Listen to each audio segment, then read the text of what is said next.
ရှိတို့ပါဟေးတောက်ကြနေကတင်းနစ်6ခွန်ခွေပါတဲ့ကတ်ကိုဆက်ဆွဲမယ်လို့ကျွန်တော်ပြောခဲ့ပါတယ်နော်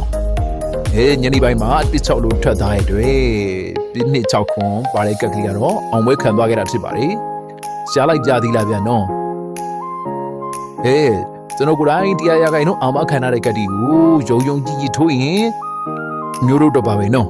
မျိုးတို့ဒေတာပေါက်ရမှာပါဗျကဲဒီနေ့မှာတော့မျိုးတို့ကိုပြောစရာတစ်ခုရှိပါတယ်နံပါတ်1တစ်ခုအနေနဲ့ကျွန်တော်ဒူးတီစရောက်မဲ့အကြောင်းကိုပြောပြပြီးမှာပါဗျအဲနောက်နံပါတ်2အနေနဲ့ကတော့အပတ်တိုင်းမှာကျွန်တော်တို့အမြဲတမ်းအောင်ပွဲခံနေခဲ့တဲ့မွေးရှိကွက်ကိုပြောပြပြီးမှာပဲဖြစ်ပါတယ်ဗျနံပါတ်1အနေနဲ့16ရက်နေ့2026တနင်္လာနေ့ကစပြီးတော့ကျွန်တော်ကီးဘတ်ရွှေတို့ဒူးတီစပြီးတော့ရောင်းမှာပဲဖြစ်ပါတယ်ဗျမနေ့ပိုင်းကိုကျွန်တော်တို့7:56မိနစ်ထိအောင်ကျွန်တော်လက်ခံပြီးမှဖြစ်ပါတယ်ညနေပိုင်းကို3:59ထိအောင်လက်ခံပြီးမှပဲဖြစ်ပါတယ်ဗျရိုးတဲ့ပိုင်းမှာလည်းထွက်ပြီးပြီးချက်ချင်းငွေလွှဲပြီးမှပဲဖြစ်ပါတယ်ဗျတရားပွဲကနေစပြီးတော့သိန်းကနန်းအကြီးပိုင်းထိအောင်လက်ခံပြီးမှပါကျွန်တော်စီမှာတို့တဲ့အမျိုးတွေကိုအထူးခွင့်အနေနဲ့ရှုံးထားတဲ့အမျိုးတွေကိုအမျက်ပြန်ဖြစ်အောင်တွေ့ကျွန်တော်အနီးကပ်အကြံပေးပါမယ်ဗျနေ့စဉ်အမာဘရိတ်ရွေးပေးပါမယ်နေ့စဉ်အမာကြီး3လုံးနဲ့ကနေပဲ main ရဖွင့်ထုတ်ပြီးတော့ပါမယ်ဗျအနီးကဆုံးထွက်ခဏီ VVIP မွေးကတ်တူကျွန်တော်လမ်းပြပေးသွားမှာပဲဖြစ်ပါတယ်နေတဲ့ကတ်ကိုလည်းစူးစမ်းပြီးအမှန်ဆုံးဖြစ်အောင်ထုတ်ပေးသွားပါမယ်ဗျโอเค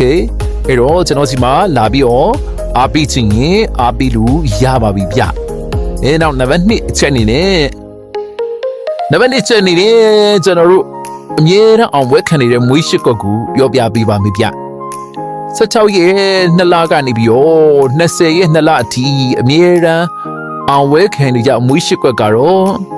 126ခွန်1065 2ခွန်4ခုနဲ့4ခွန်2ခုလိုပဲဖြစ်ပါတယ်ကျွန်တော်ကီးပန်ရွှေတို့ရဲ့အမာကြီးကတော့တနင်္လာနေ့အတွက်အမာကြီးကတော့2ခွန်4ကြီးပဲဖြစ်ပါတယ်ဗျဟေးမန်နေဂျာအမြဲတမ်းမန်နေဂျာအမာဘရိတ်ကတော့1နှစ်3လီဘရိတ်ပဲဖြစ်ပါတယ်ဗျကဲကျွန်တော်စီမှာအတူဒီအားပေးမယ်အမျိုးအားလုံး Viber number 3993533938နဲ့ Telegram မှာဆိုရင်အကီးပန်ရွှေတို့1လို့ရိုက်ရှာပြီးတော့လာဟိုင်းလိုက်ပါကျွန်တော်အနီးကပ်ဆုံးထွက်နိုင်မဲ့ VVIP ကတ်ကိုချပြပေးမှာဖြစ်ပါတယ်ဗျကဲအမျိုးအားလုံးငွေချစ်စစ်ပြီးတော့ပျော်ရွှင်တဲ့ဘဝပိုင်ဆိုင်နိုင်ကြပါစေလို့ကျွန်တော်ကီးပိုင်ရွှေတို့စုမကောင်းတောင်းပေးလိုက်ပါတယ်အားလုံးကျေးဇူးတင်ပါတယ်ဗျ